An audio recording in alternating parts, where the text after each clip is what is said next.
لا يزال الخير حيا لا يزال إن في الدنيا سلاما وظلال. شیطان مختلفو طریقو سره د سړي ایمان خرابوي. دوکو سره د شیطان اصل مقصد دا وي چې د انسان نه ایمان سلب کړي. او دا یاد لري عزتمندو کله ورته انسان چې شیطان گمراه کوي نو دنیا به درته ښایسته کړي نو آخرت د نه هیر کړي. بے آخرہ کے په دنیا کې پریشانه کوي، دنیا هم درته نه پریږدي. الله رب العزت هغه له قیامت پورې یو وخت ورکړی دی او زمونږ او ستاسو د پلار نیکه دشمن دی. بعضې دشمن داسې ستا دشمني، بعضې داسې ستا د پلار نیکم دشمني او ستا هم دشمني او ستا د نوسوم دشمني. نو شیطان داسې یو دشمن دی. دی وینا الله قرآن کې عدو مبین، بالکل ظاهر باهر ښکاره دشمن دی. نو پلار نیکه سره دشمنی کړی دا تا سره هم کوي او ستا بچیم نه پرېږدي. نو د داسې دشمن نه به ډېر یارېږي. بعضې دشمن هغه سره صلح وشي خبره ختمه شي د ده سره صلح نه کېږي، در قیامته پورې د سره صلح نه کېږي. د صلح هغه خبرې ټولې ختمې کړي دي، دومره بدماشي کړې ده او دومره قسمونه الله ته مخامخ باندې خوړلي دي. لأغوینهم اجمعین، وایي زه به ستا دا ټول بندګان به زه ګمراه کوم. قسم او خی طرف نه بم راځم، ګس طرف نه بم راځم، مخې نه بم راځم او شا طرف نه بم راځم. مختلفو طریقو سره ګمراه کوي. یو ځل یو کس هغه ځان سره ګډ روان کړی، یو سړی ګډې ځان سره روان کړی، کور دی بوتلو یا خرڅ لی بوتلو، نو رسۍ پکې ډېره اوږده اچولې وه. نو شاته یې نه کتل، روانو نو یو سړی رالی، هغه رسۍ کټ کړله او هغه ګډې دې په مخه کو. دا تشه رسۍ او تش پړی په ځان پسې راکاږي. چې لږ ځای پورې ورسېدو خلک ورته ویل لکه دا پرتوغاښ دې اوچت کا. هغه بلکل هغه رسۍ وه لکه پرتوغاښ مشان په ځان پسې راښکله. چې سوچ یې وکړو چې ویې کتلې هغه رسۍ را پسې را روانه ده. سړی ډېر ګډ وډ شو. چا ورته ویل ولې؟ وایي دې پورې خو ما ګډ تړلی و، چیلۍ به زه ورپورې. مونږ ته نور نه خبر. سړی ډېر پریشانه شو او واپس رالی کېدی چې په لاره باندې مې ګډه پیدا شي. نو یو کس چې کوم دی په یو کوهي باندې ناست و او هغه ډېر پریشان او جړلی. نو دا د ګډ والا سړی ته تپوس کړي چې هلکه څه چل شوی، ولې جاړې؟ زه هم غم کېم خو ته خو ما نه ډېر غم کې ښکاري، ته جاړې. هغه وایي یار دې بټوه رانه پرېوتې ده دې کوهي کې او زه راچوتولو په طریقه باندې نه پوهېږم، چل رالی نه راځي. دا تیسمار خان ورته وایي ماله چل راځي که نه؟ وایي زه به یې دله راوباسم. هغه ته دا خو ډېره ښه ده. وایي که دا بټوه دې راوویستله نو په دې کې 100 روپۍ دي، 50 به ستا شي او 50 به زما شي، 50 روپۍ اجرت به هم دله درکړم.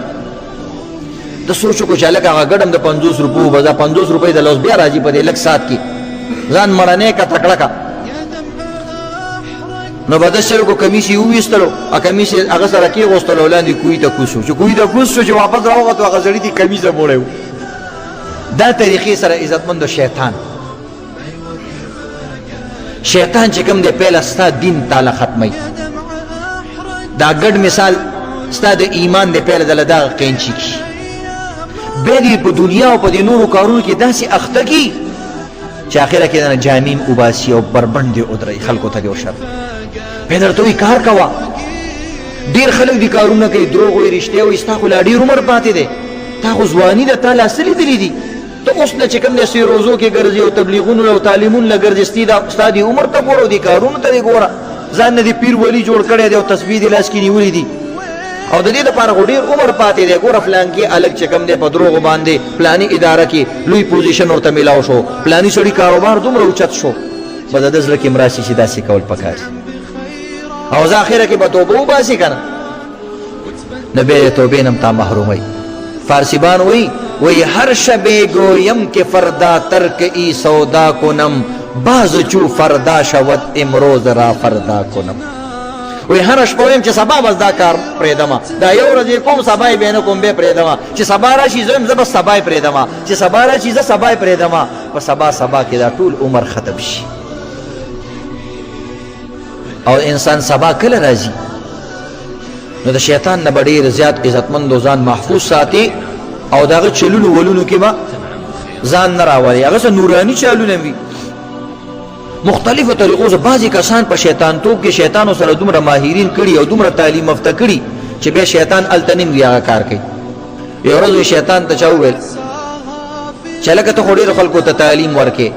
هغه ویل نه زما تعلیم ختم شوی، وایي مخکې به خلکو ته ما تعلیم ورکوم، زه خلکو نه زه تعلیم اخلم. داسې کارونه کوي چې هغه طریقې مال هم نه راځي.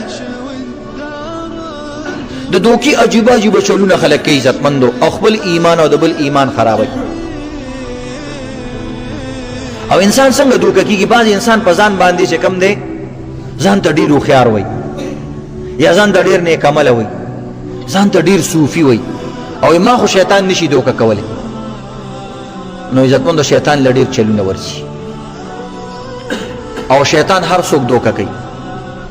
یو درزي و هغه به د خلکو نه کپړې کټ کولې، کپړه به یې ترې واله. یو ځل یو فوجي ماما ته سپاهي ماما ته پته ولګېده، ویل دا درزي غلا کوي کپړه وایي. هغه ویل زه ډېر هوښیار سړی یم، ما له څوک دوکې نشي راکولی، او ما د ډېرو ګودرونو اوبه څکلي دي، او زه ډېر تجربه کار یم. نو د کوټ دپاره یې مزېداره کپړه واغسته، هغه درزي له لاړو. هغې ته یې د دې نه ماله ناپ واله او کټ یې که، خو زما په مخ کې به یې کټ کې، ځکه ستا باره کې ډېره مشهوره ده چې ته ډېر دوکهمار یې، خو ماله دوکه نشي راکولی. په سر درته ودرېږم، زما په مخ کې به کوټ کټ کې او ناپ به الې، کپړه ډېره ده چې کومه کپړه پاتې شي واپس پې راکې. هغه ورته ویل ډېره ښه ده. بعضې سړي عادت وي، هغه د خپل عادت نه مجبور وي، هر صبر و عادت نه برو، او جبل گردد جبلت نه گردد. وایي چې واورې چې غر د ځای نه خوځېدلی دی نو ویې منه، خو چې څوک درته وایي چې د فلاني عادت بدل شوی دی نو مشکله ده. نو هغه ته وایي اوس درزي چې کوم دی په لاس باندې خارق لګېدلی چې دې نه کپړه هم کټ کول غواړي، او سړی په سر باندې ولاړ دی، نو د دې نه به دا کپړه څنګه کټ کوم؟ نو داسې چلې وکړو چې کوم دی هغه سپاهي ماما ته یو لطیفه شروع کړله. نو چې لطیفه ورته وکړله نو هغه سپی ډېر زیات په خندا شو. نو داسې په خندا شو چې دا کلمي ونیولې، سر یې ټیټ کو. چې دا سر ټیټ کو هغه کړپ ورکو، کپړې لږه کپړې تې واله. چل ورځي خلکو له چې کپړې واله، خو د درزي ماما هغه زړه یخ نه شو، ویل سم کړپ مې وله ور نه کو. یو ساعت یو بله لطیفه ورته شروع کړله. هغه ورته یو بله لطیفه وکړه، لکه ته خو ډېر هنسمک سړی او ډېر خوش مزاج یې. هغه ویل او زه کله ناکله خلکو سره خوش مزاجي کومه، ضرورت یې پېښېږي.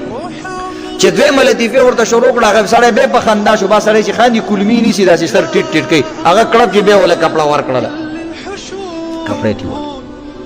نو بس بیا د درزي زړه یخ شو چې بس خو کپړه پوره شوه. نو بس بیا کوټ کټ کوو. نو په دې کې ورته د سپاهي ماما وایي یو لطیفه به راته بله ونه کړي. هغه وایي که بله لطیفه مې درته وکړه نو بیا کوټ ډېر تنګېږي. دومره خلک تکړه دي.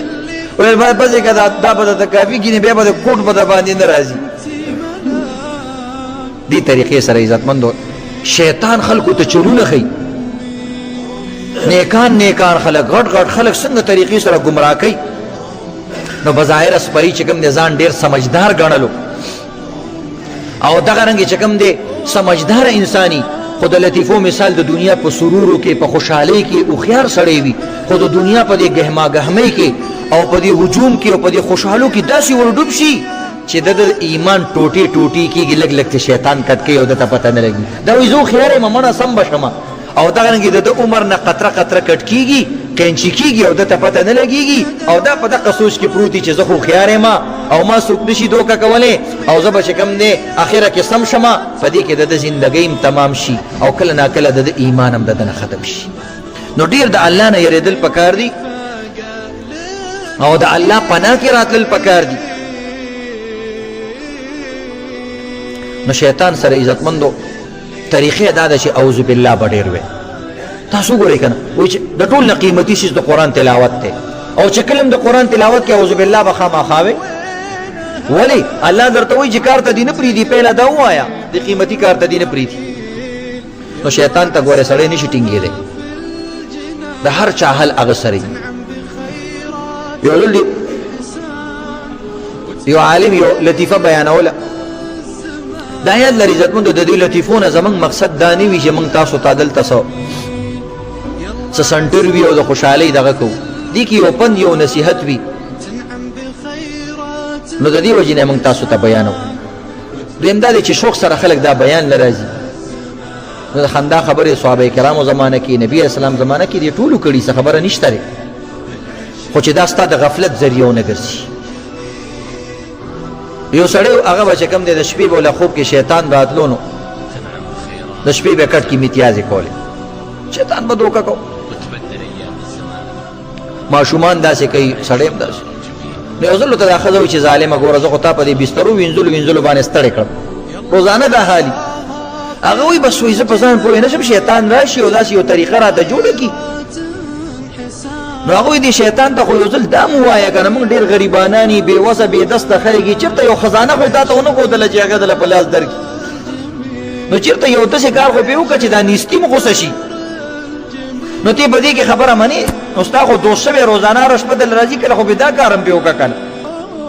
هغه ویل ټیک ده که دې شپه رالی نو دا مشوره ورسره کوم. بچې شیطان له شپې رالی ویل ګوره ته خو زما ډېر انډیوالې او اکثر مې غلط کړي او ښځه راته خبرې هم کوي، خو چېرته خو یو خبره زمونږ هم ومنه که نه. هغه ویل بلکل ولې نه تابعدار یم، زه خو ستا یار یم. ویل څه؟ ویل چېرته خو را باندې داسې ښه شان خزانه وي، داسې ښه شان مال وي، په درک کې دې وي، نو د دې مدد هم را سره وکړه، ډېره غریبي هم ده او ستا به ډېره مهرباني وي. هغه ویل بلکل تابعدار یم، چې ته زمونږ خبره منې موږ به ستا خبره منو. د شیطان نه دي منل پکار. شیطان کله سړي له په ښه جامه کې راشي، د دې مقصد دا دی کله به تا له په د نیکنامۍ په جامه کې راشي زه تا سره خیرخواهي کومه. شیطان چا سره خیرخواهي نه کوي، او که د شیطان دې ومنل نو به ځان له دې کار وکړو، په ښه کار کې هم د شیطان مه منه. نو بهرحال عزتمندو سړي ته وایي راځه ما سره. ویل دومره مال دله درکړمه چې د بچو هم دې یاد وي. سړی ورسره روان شو یو ځای کې شیطان ورته دلته ودرېږه، ډېر مال یې راغونډ کړو هغه شیطان، او داسې یو غټ پنډ یې ترې وتړلو، یو بوره یې ته ډکه کړه او سړي ته یې ویل بس دا وړه دا ټول ستا دی. ویل لکه دا زه نه شم وړی. ویل خوښه دې خپله نو مال ډېر دی او دقه موقع دی ده، بیا درله نه در کومه نو چې څومره وړې. انسان خو حیرسناک دی. هغه هغه ټوله بوره یې را په شا کړه، چې بوره یې را په شا کړه سات په زورونه کې هغه اوچتولی نه شي. نو بس په دې کې چې کوم د عزتمندو کاته خرابه کړه، غټې میتیازې مو سره وکړلې. چې څنګه را پاسېدو چې کټ کې وکتل نه بوره شته او نه زه شته دی، او چې ګوري بدبودار دی. بله ته یې خدای دې غر کوي، شیطان ماله غټه بوره یې را کړې وه، بورې څه شوه؟ وایي د دې نه خو هغه مخکې ښه وړې میتیازې به دې کولې، وینځل یې اسان وي، اوس خو دا وینځل هم ګران دي. د شیطان چې څوک مړي په داسې کارونو باندې اړ